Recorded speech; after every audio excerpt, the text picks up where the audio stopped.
আমরা গ্রামে বসবাস করি এবং মাটির চুলা ব্যবহার করি, তাই এই জন্য লাকড়ির প্রয়োজন হয়। লাকড়ি ছাড়া তো আর মাটির চুলা রান্না করা যায় না। তাই বন্যার সময় কিছু সুপারি গাছ মারা গেছে, এগুলো আমার হাজব্যান্ড এখন কাটি কুটি লাকড়ি সংরক্ষণ করে নিয়ে আসতেছে। এখনও ভিজা, এগুলো ছাদের উপরে দিয়ে শুকাইতে হবে, শুকানোর পর এরপরে ব্যবহার করা যাবে।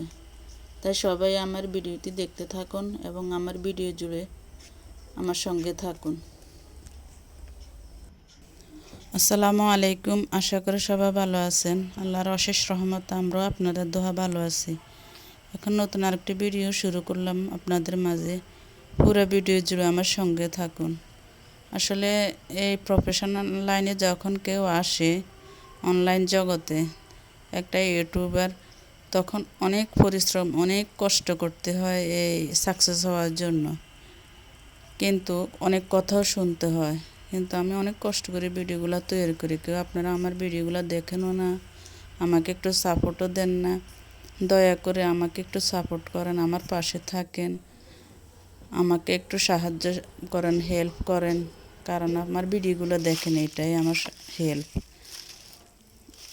সবাইকে অনুরোধ করলাম।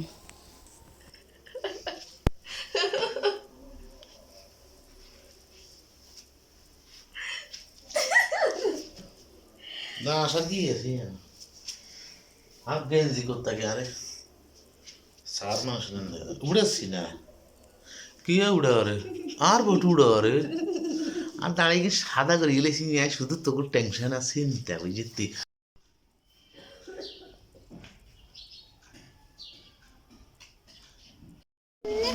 আমি সকালবেলা একটু ছোট মেয়েকে নিয়ে হাঁটতে বাইরে এলাম, এই জন্য আপনাদের সাথে একটু শেয়ার করলাম।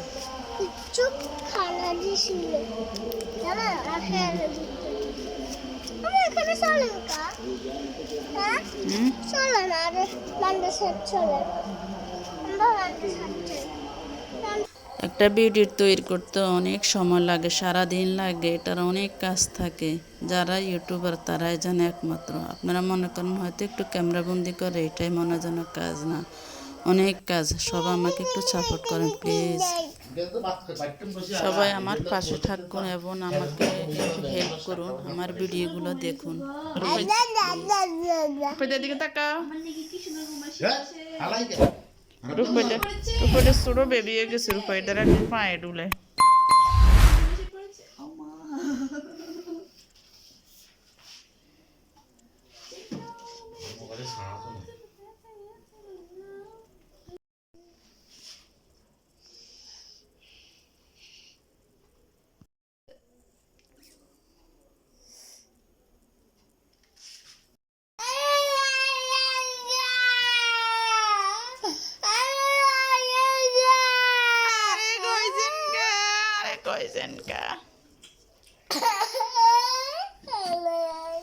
এদিকে পরের দিন সকালে 2 দিন ভরে তো সূর্য ওঠে নাই, তাই কাপড় চোপড়গুলো এখনও ভিজে। আর এই কাপড়গুলো আমি ছাদে নিয়ে দিয়ে আসবো এখন। তো চলেন আমি ছাদে যাব কাপড়গুলো দেওয়ার জন্য। তা রাহিকে বললাম রাহি নেওয়ার জন্য, রাহি নিতেছি এখন কাপড়গুলো।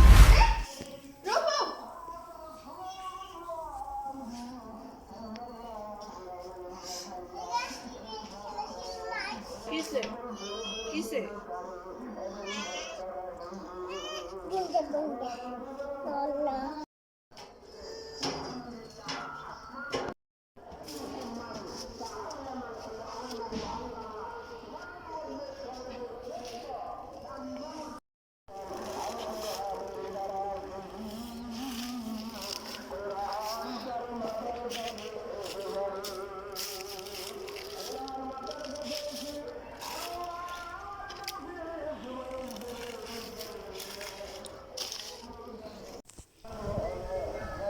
এই সিগন্যালগুলো পাখি ঠুকরে কী করছে, এখন তো ধরা বন্ধ, এই জন্য মানে অল্প দেখি। পাখিরও খাদ্যের প্রয়োজন। দেখুন পাখি কী করছে, এখনও চোখ একদম করছে, দুইটারই অবস্থা করছে। আমি এগুলো নিয়ে নিতেছি, রান্নাও করা যাবে না এগুলো। লাই দেওয়া ছাড়া আর কোনো উপায় নেই। এদিকে আমার সব কাপড় চোপড় মেলা শেষ, এখন চলে যাব নিচে।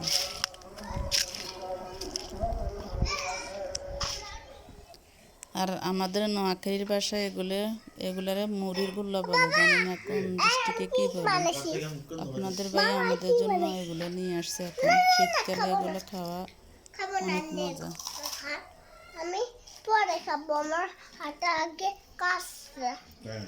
হ্যাঁ আইয়া সিম দিয়ে আলু দিয়ে মাছ দিয়ে রান্না করলাম, সাথে আছে মশারির ডাল, আর আছে নোয়াখালীর বাসায় টাকি মাছ বলে, টাকি মাছ দিল কাঁচামরিচ দিয়ে ধনিয়া পাতা দিয়ে, আর ভাত। আজকের এই রান্নার আয়োজন এটাই।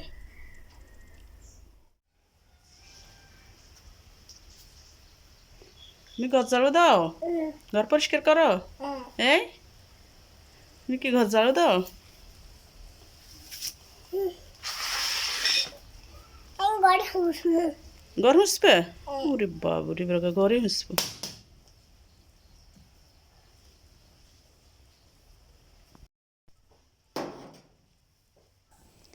আমি আসছি ঘর ঝাড়ু দিতে, রূপাই দা আমার হাত থেকে ঝাড়ু নিয়ে এখন কতক্ষণ ঝাড়ু নিয়ে করলো দুষ্টামি, এখন আবার ঘর মুছা নিয়ে করে দুষ্টামি।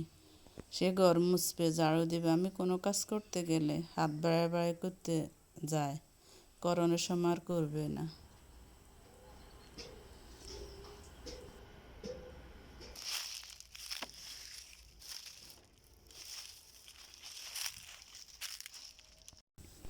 এদিকে ছাদে কিছু আমার আমাদের এদিকে বলে সুপারি গাছের ডাল, আর বাইল বলে, এগুলো ছাদে ছিল, শুকিয়ে গেছে। এখন আমি এগুলোকে কাটি কুটি আবার রোদে দিব, তাই আমি কেটে নিতেছি।